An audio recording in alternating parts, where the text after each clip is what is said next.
Hello, Mama's Fallen Angels. This is Big Robbo, and I'm here with Warren D. Martini, who you know, of course, from RATT.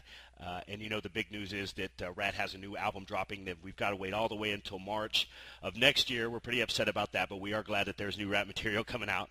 The album's called Infestation, Warren, and doing some of the research before I sat down with you today, I learned that this was the first album that RATT has recorded away from L.A., and I don't think that you could get farther away from L.A. than Virginia, recording at a studio that I think Elvis made famous. Can you tell us a little bit about that, what it was like recording in Virginia and how that was different from maybe the other RATT albums?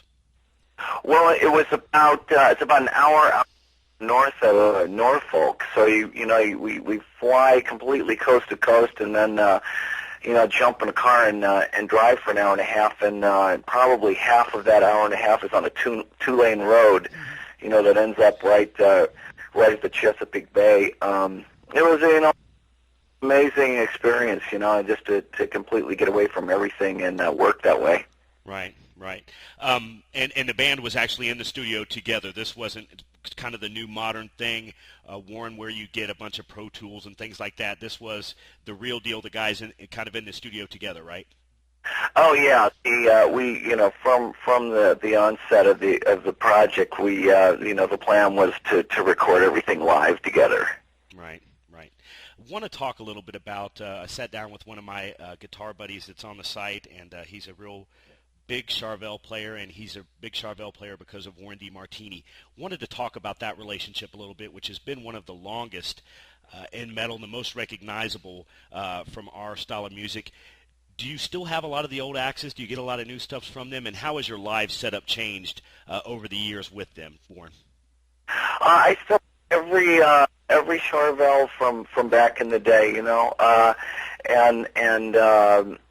I played them all on the last tour I used them on was the 2005 tour, and it was really nice to play those live again. I mean, every guitar has its own sort of fingerprint, and it was amazing to play songs like "Lay It Down" and "You're in Love with the Sword" model, that I recorded that with in 1986, no, it was 1985.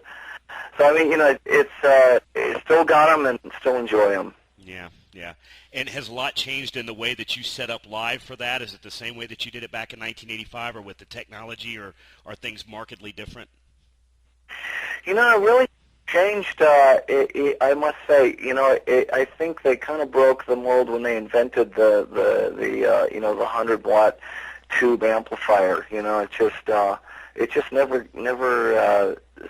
gets better than that for me. Yeah, you're like, hey, if it was good enough for the Beatles and the Rolling Stones, I think, it's probably good enough for me. I would think that, yeah, they probably did break the mold when Marshall made that stack. That kind of changed rock and roll. Well, it's really fun. You're taking your guitar signal, through the cord, and it goes into the amp, and then it goes through the tubes, and so there's fire going on in there. So it's like it kind of roasts your notes a little bit, Right. I love it. I just can't change. I mean, there's other stuff they're inventing all the time that's coming close, but nothing's gotten better for me. And wanted to talk about for just a second, Warren. Wanted to talk about Shiprocked. You recently just got off the boat, right? Yeah. Okay.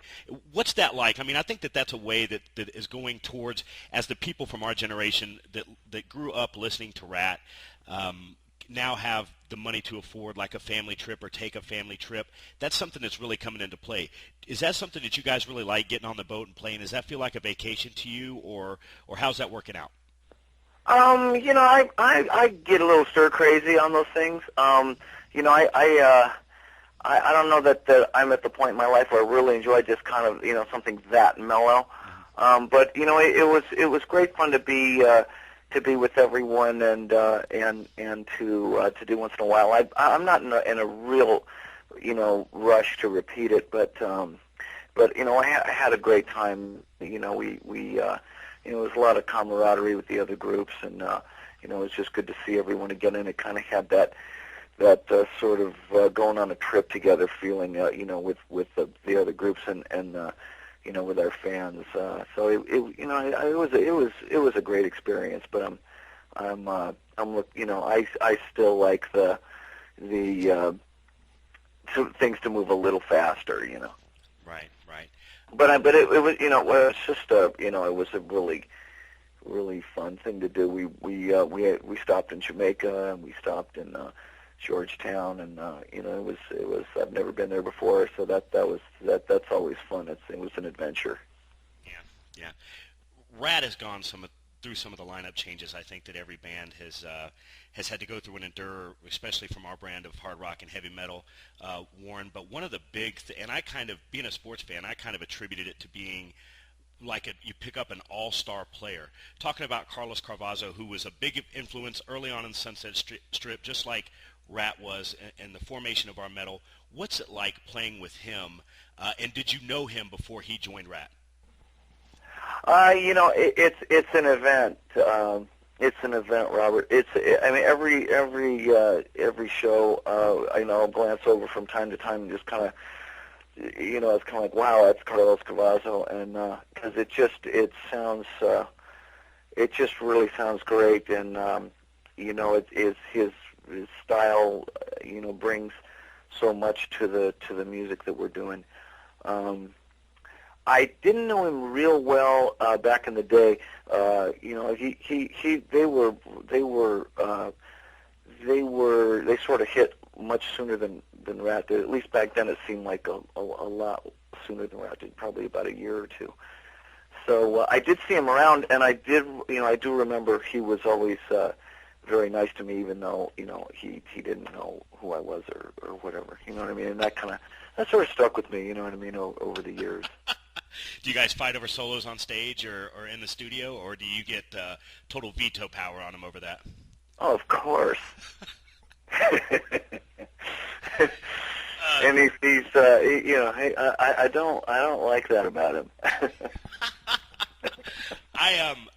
One of the things, like I said, in doing the research for him that I found when I was going through is you actually have your own website, and it shows you doing a bunch of stuff in the studio. It showed you laying down one of the new solos for the album. And I'm going to put the links up to this to everybody out there that's listening and going to read this. I'm going to put the links to Warren's site up on our page. But what's it like? I mean, it's got to be really nice, kind of having everything right there available at your fingertips. And I want to tell everybody too, if you're a guitar player, you're really going to hate Warren DeMartini after you see it, because he makes these things look real simple. But it's got to make it cool having that studio presence right there at your fingertips, Warren. If it's the bit I think you're talking about, it's from